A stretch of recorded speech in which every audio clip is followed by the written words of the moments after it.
My name is George Matthews and I am a clout chaser.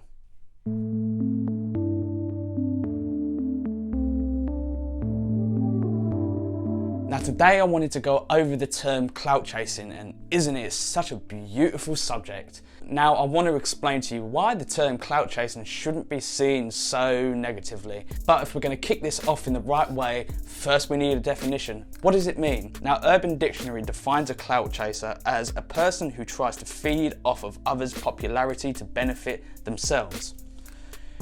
Now, let's look at this from a business sense. If you're a music producer or an artist and you're trying to grow, clout chasing is actually one of the most beneficial things that you can do. Are you serious? Now, let's look at it from a music production standpoint. If you're doing type beats, what is that? Now, type beat is still a very heavily used and very effective marketing technique for online music producers. And what is it? It's when you leverage the popularity of an artist in order to benefit yourselves. So for instance, Drake type beat, J. Cole type beat, you get yourself ranking for something like that on Google and YouTube, you're gonna get a lot of relevant traffic of people that are looking to buy beats. So in all definition, if you're doing type beats, you are technically a clout chaser. Now there are a few terms here and there sort of flown around about clout chasing and things like that. A clout chaser can be someone who is literally just after fame. Now you get people that don't know what to do with their newly found fame and they eventually die out. But if you're clout chasing and you're the owner of a business, that can be a very effective marketing technique. For instance, doing type beats. If you get yourself in front of a massive crowd, a relevant crowd that is relevant to what you're selling, then that's going to be a game changer for you, a complete life changer.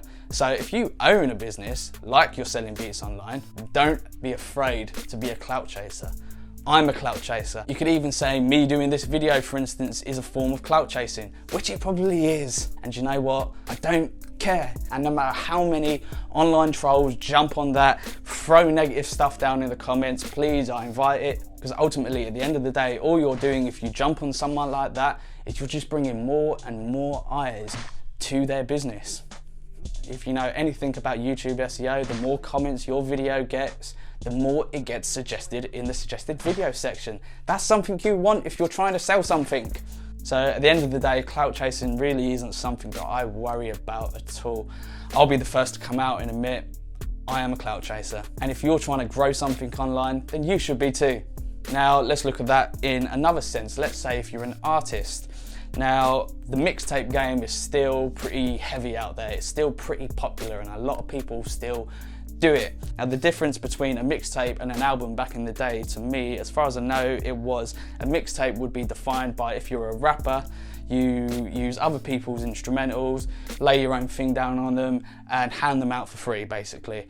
And obviously an album can be seen more in the sense of that is completely original music of what you have. Now let's say if you're an artist and you want to do a mixtape using other people's instrumentals, for instance, let's say Eminem, Dr. Dre, 50 Cent, whatever, it doesn't matter.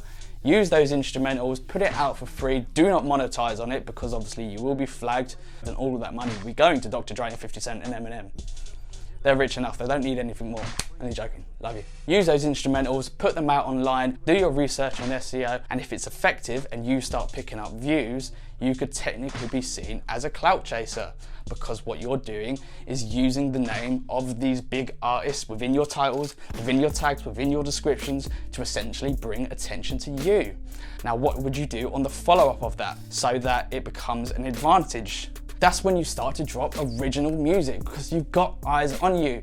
You've taken a clout chasing situation which is going to be seen negatively to some people. You'll get a mix of both negative comments and obviously quite respectable sort of comments and positive ones. But if you're in it for the long haul, all that matters is what you do next. Now guys, if you like videos like this, remember to hit that subscribe button and hit that notification bell because if you don't, you won't see my pretty face anymore.